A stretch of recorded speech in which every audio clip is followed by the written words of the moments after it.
વડોદરાની મહારાજા સયાજીરાવ ગાયકવાડ યુનિવર્સિટીમાં social work ડિપાર્ટમેન્ટના bachelor કોર્સના ત્રીજા વર્ષમાં અને માસ્ટરના પહેલા વર્ષમાં મોદીત્વ અને આરએસએસ ઉપરાંત હિન્દુ સ્વરાજ્યની વાત કરનાર શિવાજી મહારાજ અને મહારાજા ગાયકવાડ દ્વારા નિભાયેલ સામાજિક દાયિત્વ વિષયો વિશેના અભ્યાસક્રમને શરૂ કરવામાં આવ્યા છે। ત્યારે આ બાબતે વિગતવાર વાત કરતા વિભાગના હેડ પ્રોફેસર વિરેન્દ્રસિંહે કહ્યું કે જે દેશે દુનિયા પર રાજ કર્યું તેવા ઇંગ્લેન્ડમાં જો હિન્દુત્વના અભ્યાસક્રમો ભણાવાતા હોય તો આ નીતિને આપણે પણ સમજવી જોઈએ। જુઓ કેવી રીતે આ અભ્યાસક્રમ બાબતે પ્રોફેસર વિરેન્દ્રસિંહનું શું કહેવું છે। सोशोलॉजी ऑफ पेट्रियटिज्म करके हमने एक मेजर कोर्स इस बार इंट्रोड्यूस किया है, जो बैचलर्स के 4th ईयर के अंदर और मास्टर्स के 1st ईयर के बच्चों को पढ़ाया जाएगा। आज की तारीख पे जो सबसे ज़्यादा इम्पॉर्टेंट टॉपिक या डिस्कशन होना चाहिए वो नेशनलिज्म का ही था, और नेशनलिज्म के अंदर हमें ऐसा लगा कि जब हम डिस्कस करते हैं understanding of nationalism, definitions, perspective, theories of nationalism, तो उसके साथ साथ में हम लोग कई बार डिस्कस करते हैं कि किस तरह से लीडरशिप काम करती है, किस तरीके से अथॉरिटीज़ काम करती है एक देश को बनाने के लिए। इन्हीं विचारों को साथ में लेते हुए जब हम लोगों ने काम आगे बढ़ाया, एक नीति आयोग के प्रोजेक्ट के अंदर फील्ड में जाके हम जब गाँव में डेटा कलेक्ट कर रहे थे, तो मॉनिटरिंग सेल नीति आयोग ने हमें ये प्रोजेक्ट दिया था कि पॉलिसीज़ कितना अच्छे से काम कर रही है, नहीं कर रही है, वो हमें पता करना था, जिसके लिए एमए के बच्चे हमारे साथ में थे। तो वहाँ पर पॉलिसीज़ का काफ़ी अच्छा रुझान, काफ़ी अच्छा पॉजिटिव वर्क हमको देखने को मिला, और बच्चों के मन में था कि ये पॉलिसी मेकर्स कौन है, किस तरह से ये पॉलिसी इम्प्लीमेंट हुई थी, उसके बारे में और भी जानना चाहते थे वो। और उसी वक्त इंटरेस्टिंग ये था कि उस एरिया के अंदर आरएसएस की कुछ शाखाएं, आरएसएस के कुछ प्रकल्प चालू थे जो बच्चों ने देखे, जिसके अंदर वनवासी कल्याण का कार्य हुआ, जिसके अंदर विमेन एम्पावरमेंट के लिए दुर्गा वाहिनी का काम हुआ। उसी तरीके से वहाँ पे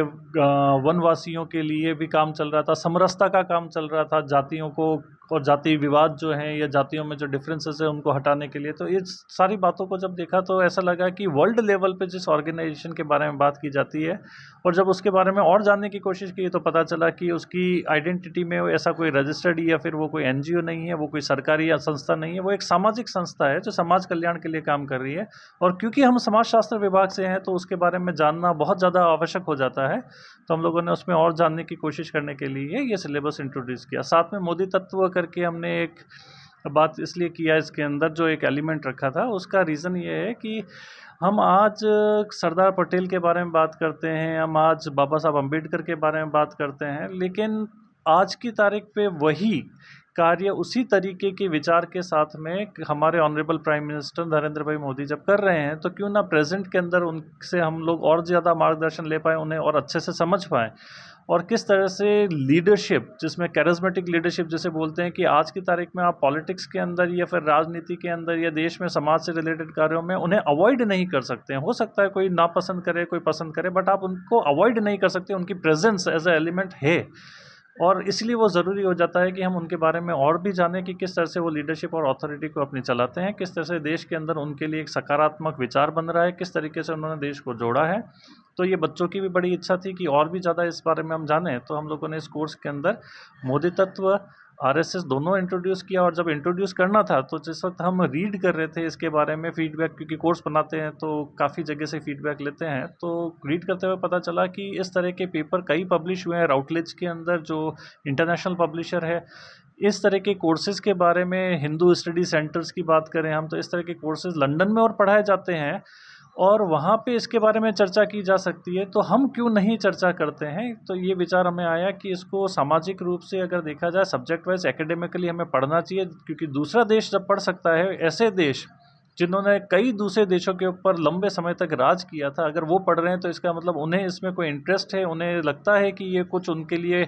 फ़ायदेमंद होगा। तो अगर वो उनके लिए फ़ायदेमंद है तो इसी तरह की नीति को हमें भी समझना चाहिए, इसलिए हम लोगों ने इस कोर्स को इंट्रोड्यूस किया। और साथ में क्योंकि मैं the Maharaja Sayajirao university of Baroda का एम्प्लॉय हूँ और इस यूनिवर्सिटी के अंदर हमें मौका मिला ये सब कुछ इंट्रोड्यूस करने का, तो ये भी बहुत ज़रूरी है कि हमारे यहाँ पे जब बच्चे इस देश से, इस प्रांत से और साथ साथ में पूरी दुनिया से यहाँ पे बच्चे पढ़ने आते हैं, और तो उन बच्चों को ये भी पता होना चाहिए कि महाराजा सयाजीराव गायकवाड़ तृतीय के कार्य क्या क्या हैं जिनके नाम पे यूनिवर्सिटी है। इसलिए इसके अंदर हमने ये भी शामिल किया है कि जो सोशल रिफॉर्म्स महाराजा सयाजीराव गायकवाड़ लेकर आए थे वो क्या क्या है, क्योंकि बच्चों को ज़्यादातर ऐसा ही पता था कि सयाजीराव गायकवाड़ ने अपनी प्रॉपर्टी डोनेट की जिसमें सयाजीराव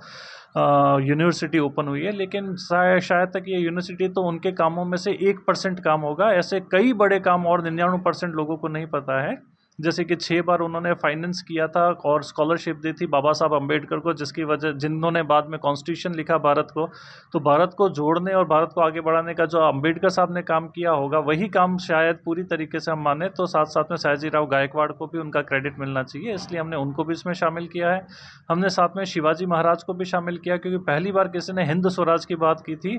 इंक्लूसिवनेस की बात की थी, जो इस पूरे सिलेबस का सोशोलॉजी ऑफ पैट्रियोटिज्म का कार्य है कि हमें इंक्लूसिवनेस लेकर आनी है, जोड़ने का काम करना है। और उन्होंने भी हिंद स्वराज में अलग अलग जो किंगडम्स थे, जिसमें राजस्थान में मेवाड़ था, वहाँ पे महाराणाओं को कांटेक्ट किया तो कहा था हम लोग मिल जाएं तो हम लोग मिल के लड़ सकते हैं और लड़के हम ये बाहर से आने वाले आक्रामकों को रोक सकते हैं। तो ये जो इंक्लूसिवनेस की है, जो यूनिटी की बात है, किस तरीके से हम लोग अपने आप को डेवलप कर सकते हैं, ये सारी बातें इस कोर्स में शामिल की गई हैं। ये 2026-27 के एकेडमिक ईयर से लागू हो जाएगा। इसके अंदर बैचलर्स के अंदर 4th ईयर जो एनईपी के हिसाब से, नेशनल एजुकेशन पॉलिसी 2020 के हिसाब से नया इंट्रोडक्शन है, तो बैचलर्स के 4th ईयर में ये कोर्स पढ़ाया जाएगा। साथ साथ में मास्टर्स के 1st ईयर जिसमें सेमेस्टर 1 और 2 आते हैं उसमें भी ये कोर्स पढ़ाया जाएगा। उन ऑथेंटिक आर्टिकल्स को, रेफरेंस बुक्स को इसके अंदर रखेंगे, क्योंकि ये एक यूनिवर्सिटी है तो यहाँ पे टेक्स्ट बुक नहीं होती है, टेक्स्ट बुक कॉलेज और स्कूल्स के लिए होती है। यहाँ पे यूनिवर्सल अंडरस्टैंडिंग, डिफरेंट पर्सपेक्टिव्स जो रिलेट करेंगे उनको यहाँ पे रखा जाएगा। तो उसके बेसिस पे अलग अलग रेफरेंस बुक्स होती है, एक कोर्स के लिए हो तो 10 भी हो सकती है, एक कोर्स के लिए चाहे तो हम लोग 60 बुक और दूसरी भी रेफरेंस बुक को साथ में रख सकते हैं। तो यहाँ पे रेफरेंस बुक होगी जिनको हम लोग यूज़ करेंगे, जो ऑथेंटिक रहेगी, मटेरियल भी ऑथेंटिक होगा उसका, और साथ में जो टीचर्स हैं वो टीचर्स इसके अंदर इन्वॉल्व थे, जिसमें तहजीब बड़ौदा वाला डॉक्टर पूजा दीक्षित, डॉक्टर मंजरी नंदी और डॉक्टर गुंजन श्रीवास्तव और हर्षिता पंचाल, ये टीचर्स शामिल होके ही इस BOS के अंदर हम लोग जब ये सिलेबस को भेज रहे थे तो उन्होंने भी अपने हिसाब से अपना योगदान दिया और फिर ये सिलेबस तैयार हुआ। तो उनको भी पता है कि इस सिलेबस में क्या पढ़ाना है, कैसे पढ़ाना है, उसी के ऊपर पूरा कार्य किया गया है। विद्यार्थियों के लिए बिल्कुल डेफिनेटली ये बहुत ज़्यादा उपयोगी होगा, क्योंकि कंटेम्प्रेरी टाइम में आज की तारीख पे जो बात डिस्कस की जा रही है, जिस तरीके से हम लोग आज 5th ग्लोबल पावर बने हैं, साथ में इकोनॉमिकली हम प्रोग्रेस कर रहे हैं, वहाँ पे बच्चे जब फील्ड पे जाते थे, अभी हमारे साथ में नीति आयोग के प्रोजेक्ट पे, उसी तरीके से जिस वक्त ये कोर्स पढ़ेंगे तो उन्हें ये पता चलेगा कि देश किस दिशा में बढ़ रहा है, किस तरीके से कई ऑर्गेनाइजेशंस के बारे में, कई व्यक्तियों के बारे में हमारी अवधारणाएं हैं, लेकिन वो कितने हद तक सही है, कितने हद तक गलत है, ये पता चलेगा उन्हें। साथ में जो इंक्लूसिवनेस में बार बार जो जोर डाल रहा हूँ इस सिलेबस के अंदर, उस पे फोकस होने की वजह से समाज को जोड़ने का काम, समरसता का काम ये सिलेबस करेगा, जो बच्चों को आगे चल के इसी जोड़ने के काम को, देश को जोड़ने के काम को, साथ में किस तरीके से वर्ण सिस्टम की जो गलत फहमीज है उनको भी हटाने का काम ये सिलेबस करेगा। तो देश आगे बढ़े उसके लिए ही बच्चों के लिए ये सिलेबस बनाया गया है, तो ये काफ़ी उपयोगी रहेगा उन्हें।